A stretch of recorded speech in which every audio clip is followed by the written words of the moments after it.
अगर आप भी एक सैलरीड एम्प्लॉय हैं तो ये वीडियो बिल्कुल आपके लिए है और बहुत बड़ी हम आपको इन्फॉर्मेशन देना चाहते हैं, एक इंपॉर्टेंट चीज़ बताना चाहते हैं। बता दो कि एक सैलरीड एम्प्लॉय और गवर्नमेंट एम्प्लॉय में सबसे बड़ा फर्क क्या होता है। यही ना कि हमें रिटायरमेंट के बाद पेंशन नहीं मिलती और सरकारी अफसरों को मिलती है, तो ऐसा नहीं है। अगर आप भी एक सैलरीड एम्प्लॉय हैं जिसकी तनख्वाह में से ईपीएफ में पैसे जाते हैं तो आपको भी पेंशन मिलती है। इनफैक्ट आप उस पेंशन के हकदार हैं। जब आपकी एज 58 ईयर्स हो जाएगी तो पेंशन आपको मिलनी स्टार्ट हो जाएगी, प्रोवाइडेड अगर आपने ईपीएफ के अंदर लगातार 10 साल कंट्रीब्यूट किया हो तो। वैसे एक छोटी सी बात ये भी बता दें कि अगर आपको 58 की उम्र पूरे होने से पहले वो पेंशन का पैसा चाहिए तो भी आप अर्ली पेंशन के तहत अपने पैसे को क्लेम कर सकते हैं जब आपकी उम्र 50 या उससे ज़्यादा हो जाए। लेकिन अगर आप ऐसा करोगे तो शायद आप अपने लिए कोई नुकसान कर बैठोगे। क्यों, वो मैं आपको बता देती हूँ। सिंपल सा फॉर्मूला ये है कि अगर आप अर्ली पेंशन लेते हो तो आपको अपनी पेंशन अमाउंट का पूरा पैसा वापस नहीं मिलता, आपका पैसा डिडक्ट हो जाता है। और वो year by year and age by age matter करता है, फर्क करता है, जिसके बारे में हम आपको बता रहे हैं। ईपीएफ रूल्स के हिसाब से अगर आप 58 की एज में पेंशन लेना चाहते हो तो आपकी पेंशन हर साल 4% से कम कर दी जाएगी।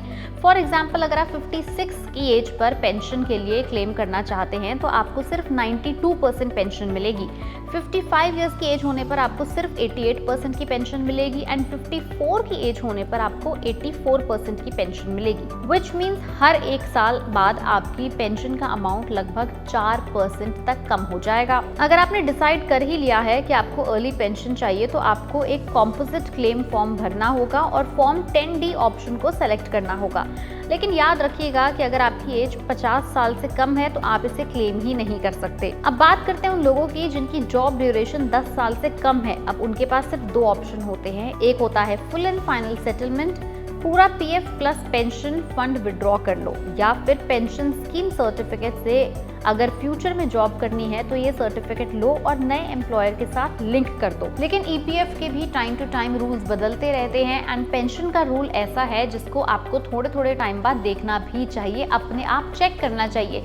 लेकिन कोशिश करिए कि अगर आप अपने सैलरी में से ईपीएफ का पैसा डिडक्ट करा ही रही हैं तो कम से कम अपनी जॉब ड्यूरेशन टोटल 10 इयर्स तो रखिए, वरना आपका पेंशन का अमाउंट बेकार ही व्यर्थ हो जाएगा। बाकी बता दें कि ईपीएफ के अंदर एक वीपीएफ का भी ऑप्शन आता है, वॉलंटरी प्रोविडेंट फंड, यानी कि अगर आपकी तनख्वाह में से 1800 सिर्फ 3600 रुपये का ईपीएफ डिडक्ट हो रहा है और आप चाहते हैं कि नहीं मैं थोड़ा बहुत और कर सकता हूँ या कर सकती हूँ, तो आप अपनी इच्छा से अपनी कंपनी के एचआर को इन्फॉर्म करके थोड़ा ज़्यादा अमाउंट भी डिडक्ट करवा सकते हैं। वैसे ईपीएफ और वीपीएफ के अंदर कंट्रीब्यूशन देना अभी शायद आपको उतना फायदेमंद ना लग रहा हो, लेकिन डेफिनेटली जब आप रिटायर हो जाएंगे, once you cross that 55 years of age, आपको ये पैसा बहुत अट्रैक्टिव लगने लगेगा।